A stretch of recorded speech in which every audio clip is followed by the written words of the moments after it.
Don Henley first introduced me to Rodney's music. I was up at his house, and he gave me Stars on the Water, which knocked me out. And especially Shame on the Moon and Stars on the Water. I love both those songs a lot.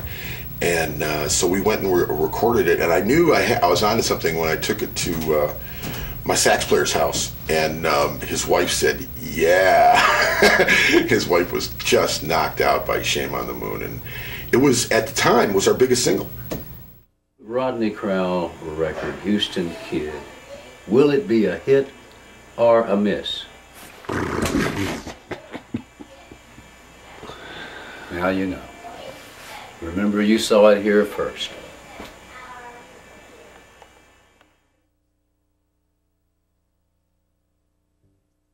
Well, I Ain't Living Long Like This was great for me because I, as a singer of slow, sad ballads, it was hard to find up-tempo songs that, in the words of a friend of mine, weren't perky.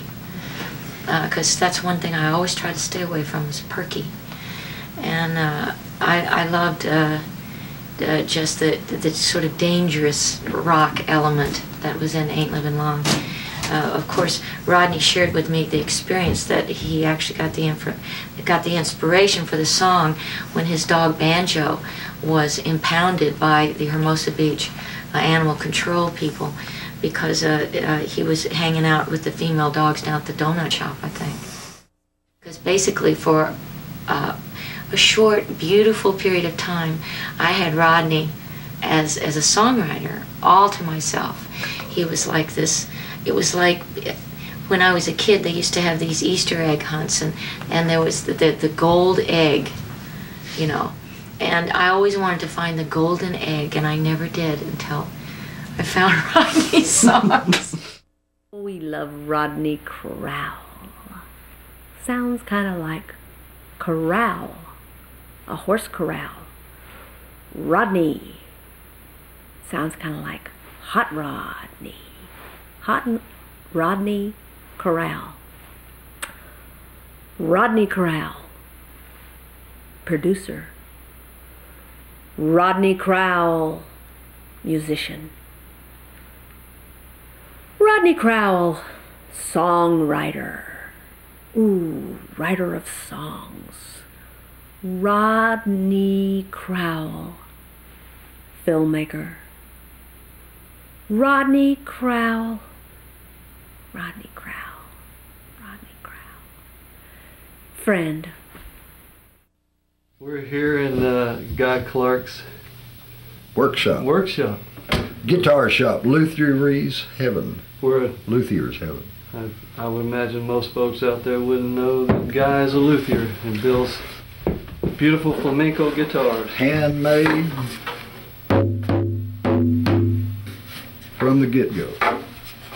And the way you know it's an authentic Guy Clark is he cuts his thumb and puts his bloody thumbprint in the middle of it and writes his name over there, and that's how you know it's an authentic Guy Clark guitar. And I came to Nashville thinking I could write songs, but once I got here and realized what it really meant to write songs, it was like, well, I had to throw everything that I'd written away, except one or two songs, and start over. I know exactly that feeling. Like, so this is it. I went through it last week. Yeah, still doing it. Still doing it.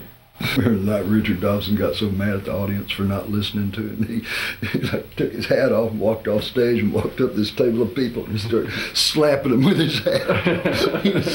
He was so frustrated. These people would go, rah, rah, rah. And Richard just finally had enough. He just put his guitar down and walked over.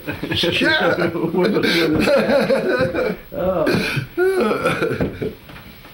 I remember I walked in one night and Tim Bishop's girlfriend handed me a pitcher of beer, and I was standing there by those pool tables holding it, and Skinny Dennis Sanchez walked over, hawked up a big loogie and spit right in my pitcher of beer and took it out of my hand and said, "You won't be needing that," and turned up and knocked half of it, half a gallon of beer And one, I was like, well, that was my introduction to Skinny Dennis. to Skinny Dennis and the world of songwriting.